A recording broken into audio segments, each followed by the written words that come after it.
Jim, Yeah. could you just record this intro to my podcast quickly, please? Right now? Yeah. Why is... What? No, wait, you didn't give me time to prepare. Okay, well, prepare. I want to know, but it's... Does that say short? They're only short. This is making me nervous. You can't just spring this on me. Why can I not do this? You're listening to Clearly Unfiltered, a regular short form podcast with my dad, Bruce Collins. Start again.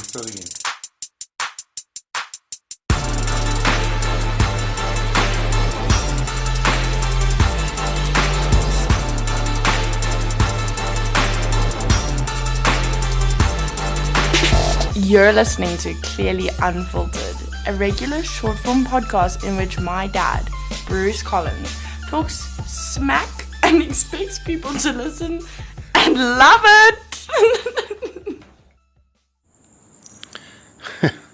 For those of you who don't know, that was one of my kids, Gemma, who is a little bit of a crackhead, takes after her mom.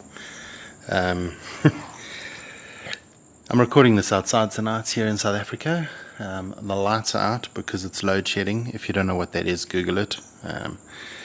But thought, what better thing to do during a rolling blackout than to set up a podcast recording studio outside in my garden with South African insects chirping in the background. I had a lot of fun trying to get that intro down, as you'll hear.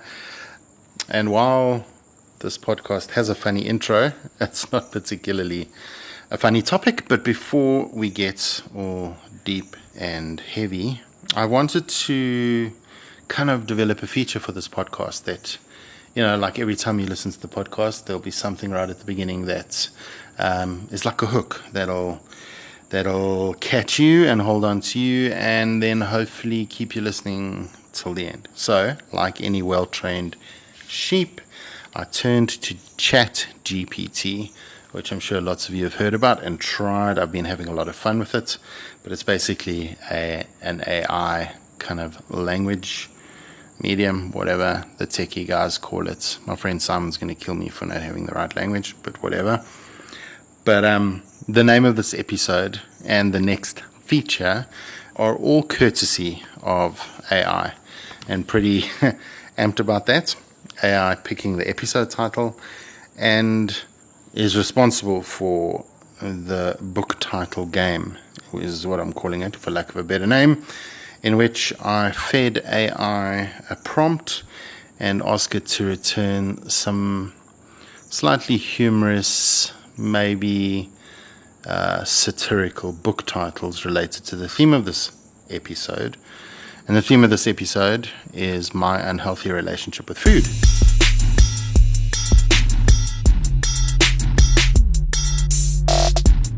So I asked ChatGPT to give me 5 witty book titles about a 48-year-old overweight white man with an unhealthy relationship with food.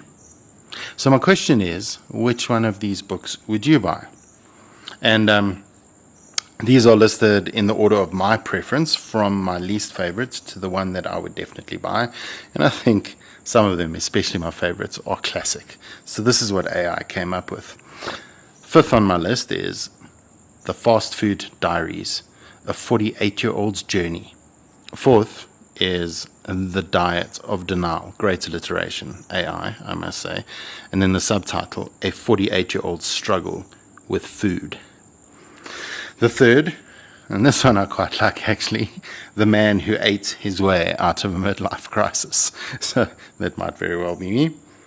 This one also, the second one on my list, sort of tweaks the angle of the midlife crisis kind of theme, but I like the alliteration. Burgers, beer, and a midlife identity crisis. Reminds me a bit of The Office's Bears and Beats. Bears, Beats, Battlestar, Galactica. So that's why I liked it. But the first on my list, the book that I would buy if this were a real book and not just an AI made up book title, because I think this resonates the most with me. I think it's pretty funny. So my favorites of the AI book titles for today is The Buffet Table is My Therapy. I love it. Seriously though, here's the deal. I'm fat, I'm overweight, and it makes me really, really unhappy. In fact, if I pop my BMI into one of these weighing apps or diet apps that one gets on one's phone, it practically identifies me as obese. And that's a bit of a mood killer, I must be honest, because, man, I just wish it wasn't like that. And I've tried stuff, let's be honest. I've exercised, maybe not as much as I should, but I have exercised. There was a time where I was really into running and then picked up an Achilles injury, an acute one, chronic one that I can't get rid of. And that's hard. And I've also tried tons of eating regimes. I've dieted, I've tried Weight Watchers, I've done calorie counting, I've done the whole toot, but I just ended up yo-yoing. I mean, there were times in the last 5 or 6 years where I lost weight and I looked good, and I thought I'd made it, and here I am 3.5 years after the last time I lost a ton of weight, and I am heavier than I should be. And I think I've had this issue my whole life, I must be honest. If I'm being truly vulnerable, I think from my earliest memories, my relationship with food has been weird. From the fact that I would have multiple helpings of food as a kid. And when you're young, luckily, one generally has a fast metabolism, and I did, and I was quite sporty at school, so I kept that weight off. But the less you start doing and the older you get and the less active you become, I think for some of us, it starts catching up. I think back to the times I was forced even to eat one Brussels sprout before I could leave the table. You know, things like that all add up. When I was young and eating a lot, it wasn't physically obvious. What was obvious was maybe how much I was eating, or I might have been going back for seconds or thirds without people knowing, particularly at functions or parties or Christmas dinners or whatever it is. And people might not have seen that, and it wasn't physically obvious. But I think the internal struggle, the cause of my overeating, was there from very young.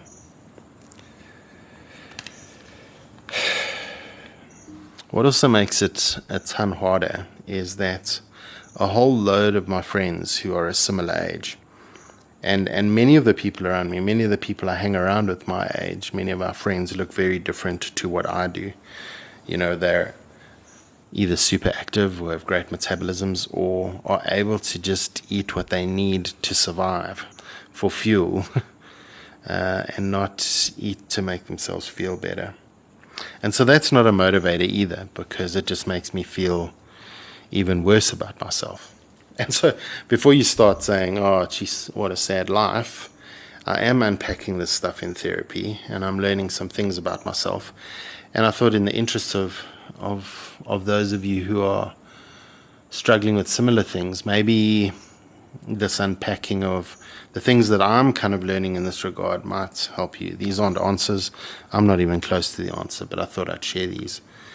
I've learned and realized that it's not just because I have a lack of self-control that I'm eating like I eat. And I've learned that it's not just because I'm a glutton or the things that people might perceive me to be, but there's definitely a deep root cause to this. There's some unhappiness. There's something there that leads to a lack of control. And this sort of translates to me trying to fill whatever space is left by that with food. Because honestly, when I'm in the middle of eating a great meal and drinking a really nice glass of wine, like, I feel whole, I feel complete. It is such a comfort. And I think I've just relied on that a lot. I've also come to believe that while dietary choices are important and exercise is mandatory, you can't get away from that. Unless I really, really figure out and deal with the root of what is causing this numbing, it'll just continue. And so I can become obsessive about a diet and lose tons of weight, but I'll probably flip right back unless I've dealt with what the root cause is that makes me turn to food for comfort. Because you see, I can become super obsessive about this weight loss thing. I remember when I was tracking calories, man, I would track them to a T. I would weigh things to the milligram. It would be really, really pathetic in a sense, and it would totally overwhelm me. Ultimately, none of these things really made me happy, because even though I liked the way I looked when I had lost weight or was looking thinner and better and got loads of compliments, and that filled some part of the whole in reality remained. I'm also learning that I'm hyper aware of being judged by people around me, and even people I know and people I love. The question is always, when I meet a mate for coffee or I bump into someone who used to know me at school, I always wonder, do people think I'm gross? Are they saying in their head, wow, when did he let himself go like that? And so the shame I carry often affects the way I love or don't love myself. And I think folk who are overweight are judged a lot by society and by society's standards. And I think people distill our issue to a lack of self-control. They believe we're slobs or maybe lazy couch potatoes or whatever. And I think often folk don't understand that what starts with how food helps us feel good ends with real deep remorse and shame, and often feeling physically ill, because when one eats too much or has too many burgers or has 3 more fries than one should, it doesn't feel good physically. You know when you've crossed that line. And it's hard. I'm also learning that compulsive overeating is really, really hard to get over. And so I need to be gentle with myself. It's hard to turn that corner, particularly if one's compulsive overeating has roots in childhood, which I believe mine does. But what I am trying to do is I'm trying to apply some principles in my life, and I'm not sure if these will be helpful or if they'll resonate with you. But these are the things I'm trying to hold not too tightly to so that I become obsessive about them, but I'm trying to apply these principles to my life. And the first is that I'm not going to restrict my diet obsessively, but I am going to aim for healthy and balanced meals. Secondly, and maybe this should have been first, I really am actively committed to unpacking my shit in therapy. Stuff about my body image, questions about why I end up eating to comfort myself, to comfort my anger, to comfort my anxiety, to comfort my depression. I need to figure that out, and I can only do that with help. I'm also learning to love my body at every stage of its being.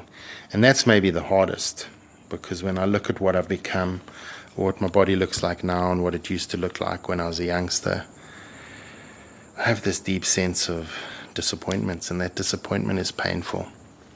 But unless I learn to love myself, I'm not going to get anywhere. I'm also starting to be more forgiving of myself when I happen to binge or when I happen to overeat. I'm trying hard to not let that be an excuse to just then go all out and give up. When I do have a moment like that, I use that as an opportunity to reset and do better the next meal. And then lastly, I'm also learning that this isn't a linear process, and it's not easy to understand, and it's not easy to do. It's a journey. It's going to have its ups and downs, and in those ups and downs, I hope I'm going to learn a lot about myself. When I was scrolling through Instagram last week, I came across a story posted by a primary school friend of mine, a guy called Dave Lewis. who actually will be featured on one of these episodes soon, talking about men's mental health.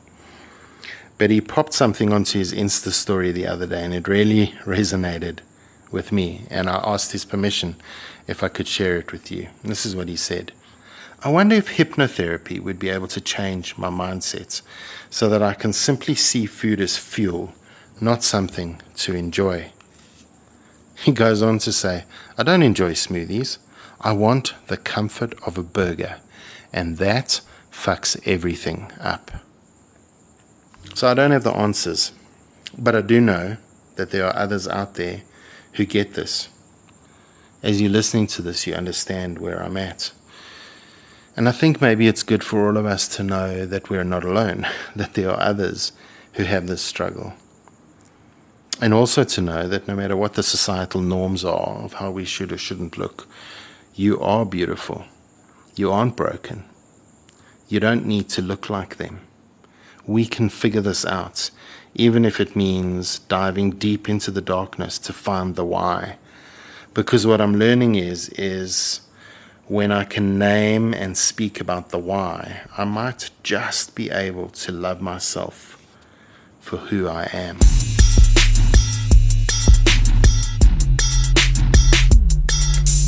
So let's end kind of where we started. Let's draw a little bit from AI again. And so I asked Canva Magic Write to write a limerick about me, someone who struggles with overeating. And this is what came back. There once was a man called Bruce, whose waistline was quite obtuse. He ate too much pie, and now he can't tie his shoes without a lot of excuse. I hope that this has made you think in some way. Maybe it's given you some empathy for someone you know who is overweight. Maybe if you are overweight and struggle with compulsive eating, maybe this will just help you not feel alone.